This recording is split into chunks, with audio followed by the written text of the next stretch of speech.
बिस्मिल्लाहिर्रहमानिर्रहीम। अस्सलाम वालेकुम नाज़रीन, आप देख रहे हैं राय साकिब डिजिटल मीडिया। उम्मीद करता हूँ आप तमाम लोग खैरियत से होंगे। कम अज़ कम मैं तो खैरियत से नहीं हूँ, लेकिन उम्मीद करता हूँ कि आप लोग खैरियत से होंगे।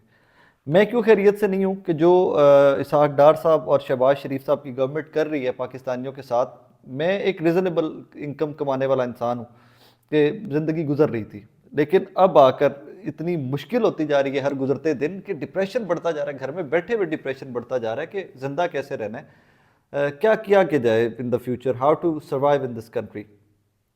मूसा विर्क साहब का एक छोटा सा कंपैरिजन है रिजीम चेंज से पहले और रिजीम चेंज के बाद हालात के हैं। मैं वो छोटे छोटे स्टैट्स हैं कुछ वो आपके सामने रख कर फिर आज के वीलॉग की डिटेल की जानिब आता हूँ कि जो ज़िंदगी मुश्किल कितनी होगी है पाकिस्तान के अंदर लोगों की। नाज़रीन, रिजीम चेंज से पहले पाकिस्तान के अंदर पेट्रोल की कीमत थी 150 रुपये।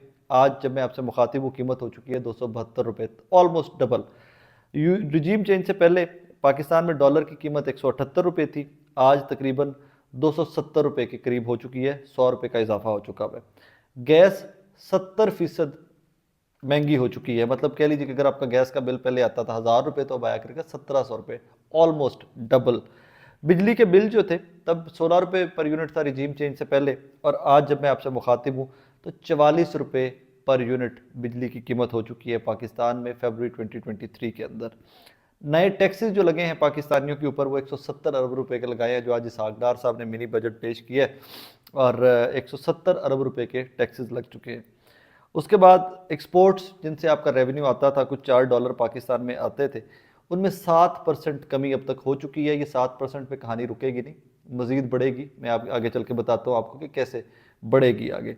आपकी रेमिटेंस जो आपके बाहर से लोग पैसा भेजते थे पाकिस्तान में, उनमें अब तक 11% कमी हो चुकी है, और ये रेमिटेंसेज आगे चलकर कैसे कम होंगी मैं वो भी आपको आगे चल के बताता हूँ। जीडीपी आपका इस टाइम नेगेटिव में जा चुका हुआ है। आपके फॉरेन रिजर्व्स डॉलर जो थे वो पिछले 9 साल की कम तरीन सतह के ऊपर है।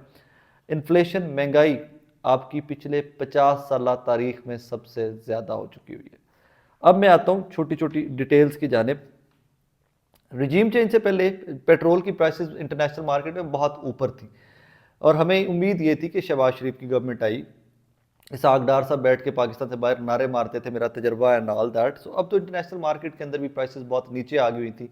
सो मैं उम्मीद कर रहा था कि चले कोई इन्होंने रिजर्व में पैसे इकट्ठे करने के लिए पाकिस्तानियों को निचोड़ना है, तो 150 नहीं तो 160, 70, 180 के करीब जाकर रोक देंगे पेट्रोल की प्राइसेस। लेकिन मेरी इतलात ये है कि ये 272 पे भी नहीं रुकना, ये 300 से ऊपर पेट्रोल प्राइसेस जानी है।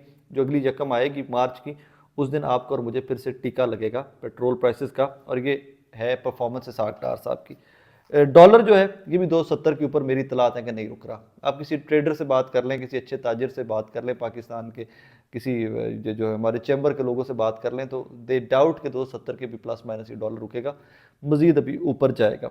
रही बात गैस की, तो अभी ये गैस की अब आपकी इंडस्ट्रियल यूजेज जो गैस का है वो बहुत कम हो गया हुआ है, क्योंकि इंडस्ट्री सारी बंद पड़ी हुई है। अब जैसे जैसे वो यूजेज अगर खुलता जाएगा, वो इंडस्ट्री थोड़ी अल्लाह करे कि चले, रोज़गार मिले लोगों को, तो गैस की प्राइसेस मजीद बढ़नी है। 70% पहले बढ़ चुकी हैं, और अभी मजीद इन्होंने बढ़ानी है। यहाँ पर कहानी ख़त्म नहीं होनी है। बिजली की कीमतें 44 रुपये पर यूनिट पे जा चुके हैं। आप सब्सिडी किसानों की ख़त्म करने का कहा है IMF ने। सो किसान जो थोड़ा बहुत सांस लेते थे, उनका सांस भी बंद हो जाएगा। और मैं बड़े हैवी हार्ट के साथ, यकीन माने आज मैं दुखा हुआ आपसे मुखातिब हूँ। मतलब डिप्रेशन यार, हर तरफ जिस बंदे से बात करो डिप्रेशन, रोज़गार का डिप्रेशन। पहले लोगों के मसाइल और होते थे, फैमिलीज के इश्यूज होते थे, बच्चों के इश्यूज होते थे, करियर के इश्यूज होते थे, तालीम के इश्यूज होते थे, शादियों के इश्यूज होते थे। अब एक इशू रह गया पाकिस्तान के अंदर कि जिंदा कैसे रहना है हमने, सिर्फ एक वाहिद इशू रह गया हुआ है, और वो हर तरफ डिप्रेशन का माहौल है। अमीर से अमीर आदमी, गरीब से गरीब आदमी, everyone is stuck in this country at this moment, and everybody is depressed. उसके आगे चलिए, नए टैक्सेस छोड़ दीजिए। एक्सपोर्ट्स, एक्सपोर्ट्स आपको बड़ा बड़ा छोटा सा जुमला लगता है जी, आपकी एक्सपोर्ट 7% कम हो गई। ये मोटा सा फिगर दे रहे हो, 7% से ज़्यादा है वैसे एक्सपोर्ट जो हमारी कम हुई है। सर ये 7% कम नहीं हुई हैं, इनके साथ लाखों करोड़ों चूल्हे जो थे वो ठंडे हो गए। एक्सपोर्ट इंडस्ट्री, टेक्सटाइल के जो बाकी हमारी एक्सपोर्ट्स थी, उस इंडस्ट्री के साथ लोग कितने जुड़े हुए थे, उन लोगों का रोजगार खत्म होकर रह गया। वो लोग घरों में महसूर होकर रह गए, खुदकुशियों के ऊपर मजबूर हो गए।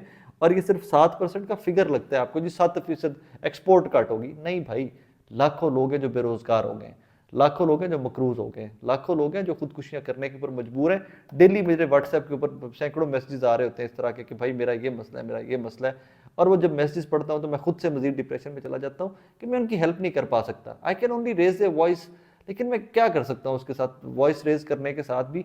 How can I save them, how I can give them some opportunity कि यार तुम यहाँ नौकरी कर लो, तुम यहाँ नौकरी कर लो। We can't do nothing about that people.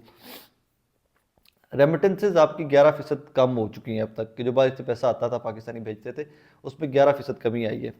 Note कर लीजिए, तारीख लिख लीजिए, टाइम लिख लीजिए जब मैं आपसे मुखातिब हूँ। अगले चंद महीनों, चंद सालों के अंदर आपकी रेमिटेंसेज बहुत ज़्यादा कम हो जाएंगी।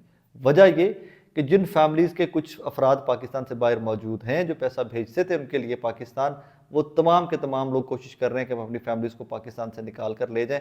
और कुछ नहीं तो कोई भी तरीका, स्टूडेंट वीज़े ले लें, विजिट वीज़े ले लें, किसी ना किसी तरीके पाकिस्तान से बाहर निकल आएँ।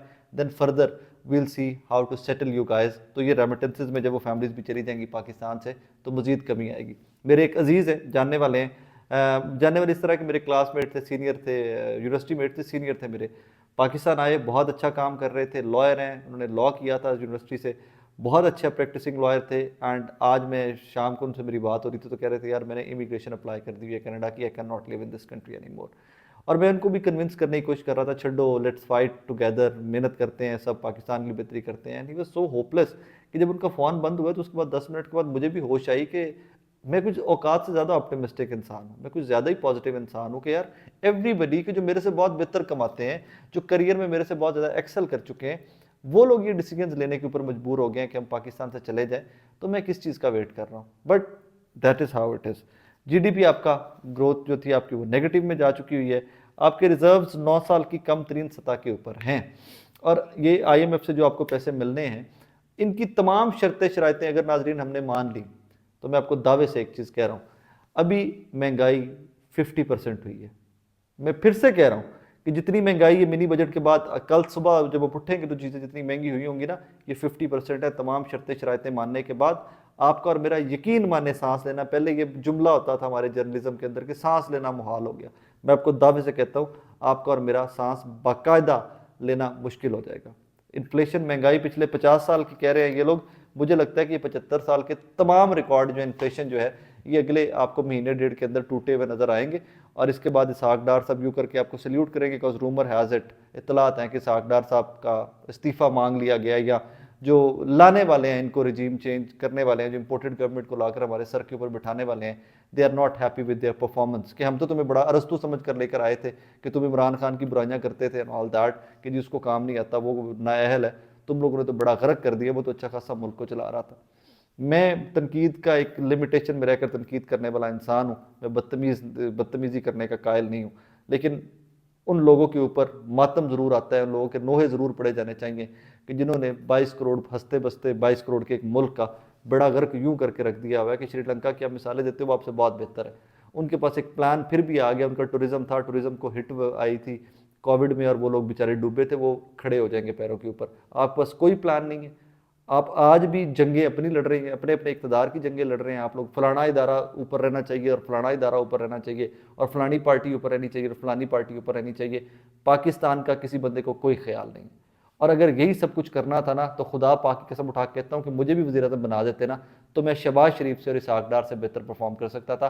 किसी ना किसी तरीके से मैंने इनसे बेहतर परफॉर्म कर लेना था, क्योंकि मुझे कम अज़ कम ये होता कि मैं अकेले कुल नहीं हूँ, मुझे लोगों की मदद लेनी है, मुझे कोई पढ़े लिखे 4 लोग अपने इर्द गिर्द, मुंशी नहीं इकट्ठे करने, मुझे 4 पढ़े लिखे लोग अपने इर्द गिर्द इकट्ठे करने हैं और उनकी मदद लेनी है। मुझे एंड में आके नाज़रीन सिर्फ यही कहना है, आपका और मेरा हाल यही होना चाहिए। We deserve this, we actually deserve this. महंगा रिजीम चेंज हुआ, तरीके इंसाफ के 4 लोग निकले, उन्होंने शोर शराबा मचाया, बेचारे जलसे जुलूस करते रहे, पूरा पाकिस्तान क्यों नहीं निकला? क्यों नहीं आपने अपने डेमोक्रेटिक राइट के लिए, कि ये डेमोक्रेसी है, इसमें वोट खरीद कर लोटे करके आप हुकूमत चेंज नहीं कर सकते। We are not with you. महंगाई होती कि आप आके बकवास करते रहे लोग तब आके, जी इमरान खान की वजह से महंगाई होगी। बेशर्मो, बेगैरतो, अब घरों में बैठकर खुदकुशियां करना, मरना घरों में बैठकर, रोज जर्नलिस्ट को व्हाट्सएप करना अपनी रोतों की वीडियोस और कहना कि जी महंगाई बहुत होगी है, मेरे पास नौकरी नहीं, मैं खुदकुशी कर रहा हूँ। आप लोग का बाकायदा सोल्यूशन ही है, आप तमाम इस मिडिल क्लास के तो मैं पहले ही बहुत खिलाफ हूँ। मैं खुद मिडिल क्लास का आदमी हूँ, मैं कोई बिलियनियर नहीं हूँ, ना मैं रोड देते बैठा, ना मैं कोई बहुत गरीब आदमी हूँ, ना मैं कोई बहुत अमीर कबीर आदमी हूँ। लेकिन हम मिडिल क्लास का हल ही है, अपनी सफ़ेद पोशी अपने पर्दे बचा के बैठे हुए जी। हम लोगों के पास जाकर क्या बताएंगे? बेशर्मो बेहया लोगों, अगर टाइम के ऊपर तुम लोगों ने स्टैंड लिया होता, पूरी एज अ नेशन स्टैंड लिया होता, तो आज जो इस मुल्क के साथ हो रहा है, जो आपके और मेरे साथ हो रहा है, हमारी फैमिलीज के साथ हो रहा है, ये ना होता। हर बंदे का सांस लेना मुश्किल है। लोग अच्छे स्कूलों में बच्चों के सारी ज़िंदगी मेहनत करते रहेंगे जी, अच्छे स्कूलों में बच्चों को पढ़ाना है, वो फ्यूचर बना लेंगे। आज स्कूलों ने अच्छे तो क्या, बुरे स्कूलों के, सरकारी स्कूलों की भी इवेंचुअली आपके पास इतने पैसे नहीं होने कि सरकारी स्कूल में जाकर मोटर बाइक के ऊपर बिठाकर बच्चों को छोड़ा। मैं आपको बड़ा दावे से बड़ा स्ट्रेट फॉरवर्ड इंसान, और मैं आपको स्ट्रेट फॉरवर्ड बता रहा हूँ। मैं हल्फन आज मैं सोच लिया कि भाई अगले हफ्ते तो मैं एक दो दिनों के बाद मैंने गाड़ी इस्तेमाल नहीं करनी, मैं अपनी ट्रांसपोर्टेशन का बंदोबस्त कर रहा हूँ। मैं दफ्तर को कह रहा हूँ भाई मुझे ट्रांसपोर्टेशन दे, मैं अफोर्ड नहीं कर सकता अपनी गाड़ी में सफ़र करना। मैं honestly speaking it is kind of impossible to survive, कि समझ नहीं आती कि आप एक चीज़ को मैनेज करते हैं तो दूसरी तरफ आप कहाँ चले जाते हैं। इस महीने एक बिजली का बिल 30,000 रुपये दिया मैंने अकेले बंदे ने, मैं लाहौर वाले घर में अकेला रहता हूँ। 30,000 रुपये बिल दिया, चले फाइन, बिल आ गया, फाइन, ओके फाइन। और यार अब जो फर्दर आपने कर दी है, महंगाई कर दी है, इसमें बिजली, इसमें घर के बाकी खर्चे, स्टाफ की तनख्वाहें, गाड़ियों के पेट्रोल, आपका उठना बैठना ज़िंदगी का, कैसे कोई मैनेज करेगा यार? It's getting out of hands, totally out of hands. और कोई तरीकाकार कोई समझ नहीं आ रही। ना साड़ियाँ तनख्वाहां डबल हो जाने, ना लोगों के कारोबार डबल हो जाने ने, ना आपको रातों रात बैठे आपके अकाउंटों में पैसा आने लग जाना है कि जी आप सऊदीया में रह रहे हैं, इन्फ्लेशन बहुत है तो आपको गवर्नमेंट जो है वो सपोर्ट करेगी। अल्लाह हाफिज़ है इस मुल्क का, और अल्लाह हाफिज़ है उन तमाम लोगों का कि जो आज भी शहबाज शरीफ और इसाक डार और इन लोगों को सपोर्ट कर रहे हैं। अल्लाह हाफिज़ है उस मिडिल क्लास का कि जो आज भी बैठ कर ये कहती है कि हम सफ़ेद पोश लोग हैं, हम किसी के सामने पर्दा क्या उतारेंगे, हम किसी के सामने जाके शोर क्या मचाएंगे। दुआ में याद रखिएगा, मेरा तो एक ही बिलीव है कि दुआ हमारे पास वाइड सोल्यूशन है कि जो हमें इस सारे क्राइसिस में से निकाल सकती है। Thank you very much.